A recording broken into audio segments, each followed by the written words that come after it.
Hello，大家好。尽管加拿大住房市场已经背离经济的基本面，但很多专家认为，加拿大房产市场崩盘不太可能在短期发生。其中最重要的原因是，加拿大住房贷款人与美国不同，他们的财务状况稳定，抵押贷款拖欠率较低。但是我们应该仔细分析一下，加拿大的低抵押贷款违约率是如何实现的。这主要受益于政府的经济刺激计划。政府用加拿大家庭3倍的收入来弥补疫情导致的损失，把现金发给不需要现金的人，大大提高了储蓄率。加拿大家庭收入不但没有下降，反而空前地增长了 51.5%。在利益的驱动下，加拿大住房贷款的欺诈行为显著增加，这可能会直接影响到加拿大住房市场的健康和稳定。近来，加拿大住房贷款欺诈行为激增，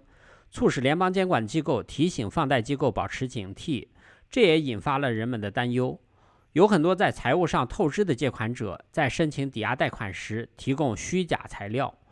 加拿大一家抵押贷款经纪公司最近发现了大量可疑的贷款申请材料，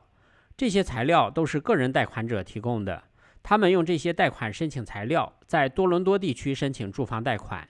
这些造假材料主要是借款人提供的工作和收入证明，用来帮助他们证明自己有能力偿还房贷。评级机构加拿大易诉传真表示，他们的数据显示，自2013年以来，涉嫌欺诈抵押贷款的申请数量增加了 52%。最近他们的一项调查发现，有 9% 的贷款人提供虚假材料，有 40% 的受访者认为抵押贷款欺诈已经成为一个日益严重的问题，而且文件造假的复杂性也不断上升，骗子们变得越来越老练了。随着房价快速上涨，导致借贷紧张，人们的购买能力下降，这样的趋势导致有些借款人试图在贷款申请中提供虚假文件。为此，加拿大金融机构监管办公室提出更严格的抵押贷款测试规定，从今年6月1号起，购房者必须证明他们能够负担得起 5.25% 的最低利率，才有资格获得抵押贷款。加拿大央行对这一政策表示欢迎。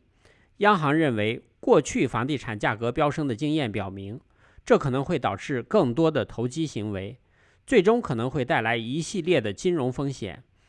加拿大央行声称，将逐步退出量化宽松政策，不但减少了政府债券的购买，还大大提前了可能加息的时间表。大多伦多地区一位华裔女士购置多处房产，并都成功获得银行贷款。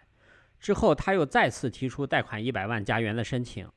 银行审核之后发现，虽然申请人之前还贷记录良好，但最后一次贷款申请的数额较大，使得贷款总额达到数百万加元。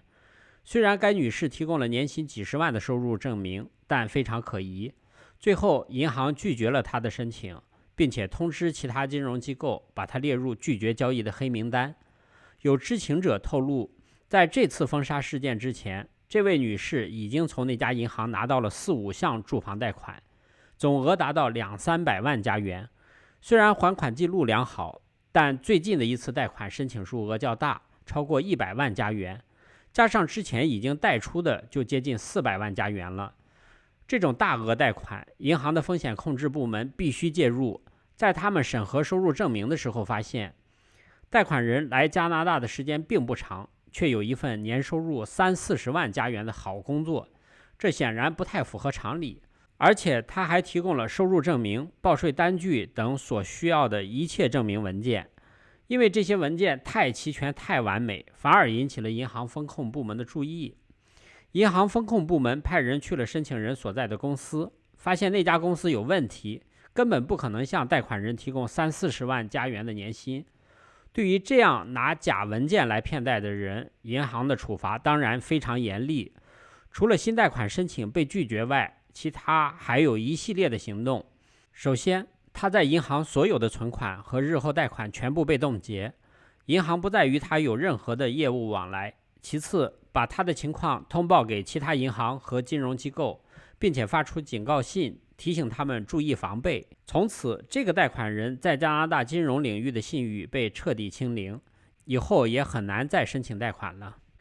疫情爆发后，美国的房价上涨也很快。为了获得抵押贷款买房，美国的贷款欺诈行为激增。2021年第一季度，抵押贷款申请欺诈风险指数大幅提高，而且越是销售量高的市场，贷款欺诈行为增长率越高。